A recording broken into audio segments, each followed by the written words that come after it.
జన్మలలో చేసిన పాపములు తొలగిపోవును.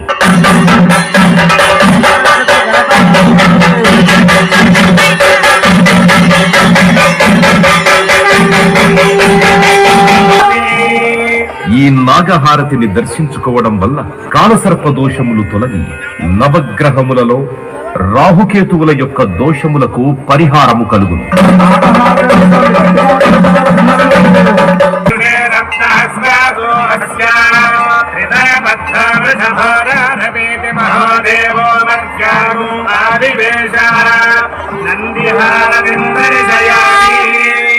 నంది ప్రమథ గణములలో ప్రథముడు అగుట చేత ఈ నందిహారతి దర్శించుకోవడం వల్ల పార్వతీ పరమేశ్వరుల అనుగ్రహం కలుగుతుంది.